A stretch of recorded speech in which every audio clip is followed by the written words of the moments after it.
दमादम मस्त कलंदर सिद्दीक दा पहला नंबर, सिद्दीक दा पहला नंबर, सिद्दीक दा पहला ये गलत नहीं पढ़ रहा, इसको रोकूं मैं?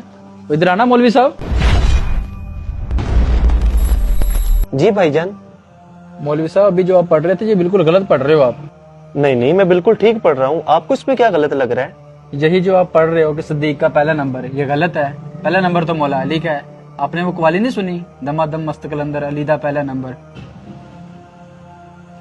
लोग अपनी बात को साबित करने के लिए ना कुरान और हदीस से दलील देते हैं। पहला बंदा देखा है जो कवाली से दलील दे रहा है। और मेरे भाई ये तो मैंने वैसे ही एक बात की है, लेकिन अगर दलाइल की बात है तो मुझे ये बताएं, खैबर के मौके पर रसूल पाक ने ये नहीं फरमाया था कि कल मैं झंडा उसको दूंगा जिसके हाथ में अल्लाह ताला ने फतह लिखी है? तो वहाँ तो सब सहाबा थे, झंडा किसको दिया गया? मौला अली को। हाँ जी बिल्कुल ठीक कह रहा है ये। तो क्या इससे ये साबित हो गया कि अली का पहला नंबर?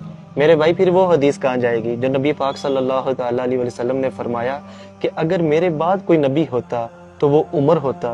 तो क्या यूं हजरत उमर का पहला नंबर हो गया? नहीं भाई, पहला नंबर सिद्दीक अकबर का है। हर सहाबी की अपनी फजीलत है, और मैं कोई माज़अल्लाह हज़रत अली की शान में कमी नहीं कर रहा, उनका भी बड़ा मकाम है। मैं भी तो यही कह रहा हूँ, हजरत अली शेर खुदा दामाद रसूल हैं, और उनको चौथे नंबर पे रखने से उनकी शान में गुस्ताखी नहीं होगी?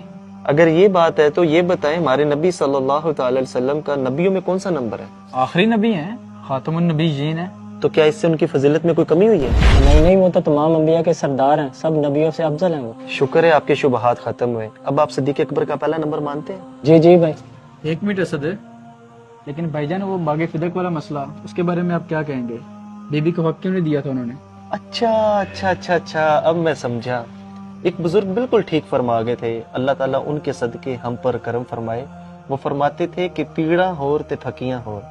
भाईजान ये जो मसला बयान कर रहे हैं ना, मैं इस पर बहुत ज्यादा दलाइल दे सकता हूँ। क्यों ना अकली तरीके से इस मसले का हल निकाल लिया जाए। भाई तमीज से बात करो, ये क्या होता है पीड़ा और टपकियां? और जो जवाब देना तमीज से दो। मेरे भाई इतना गर्म क्यों हो रहे हैं? दे रहा हूं जवाब आपको। आप कहना ये चाह रहे हैं कि सिद्दीक अकबर रदी अल्लाह ताला अन्हो ने बीबी को उनका हक नहीं दिया? हाँ बिल्कुल, यही तो कह रहा हूँ। कब दिया उन्होंने? अच्छा, नहीं दिया। उसके बाद दौर किसका आया? फारूक आजम रदी अल्लाह ताला अन्हो का। आपने भी नहीं ना दिया? हाँ उन्होंने भी नहीं दिया। उन्होंने भी नहीं दिया। उसके बाद दौर आया उस्मान गनी रदी अल्लाह ताला अन्हो का। उन्होंने भी नहीं ना दिया होगा? तो नहीं दिया ना उन्होंने भी। अच्छा, उन्होंने भी नहीं दिया। उसके बाद दौर आ गया हजरत अली रदी अल्लाह ताला अन्हो का। उन्होंने दिया?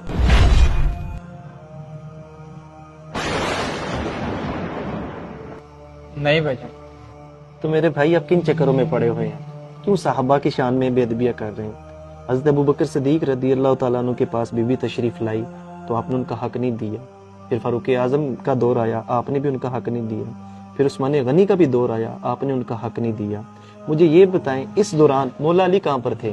क्या आपको उनकी शुजात पर, उनकी बहादुरी पर कोई शक है? क्या आप इस बात को मान सकते हैं कि हज़रत अली रदी अल्लाह ताला अन्हु के सामने कोई नाहक फैसला हो रहा हो तो आप खामोश रहें?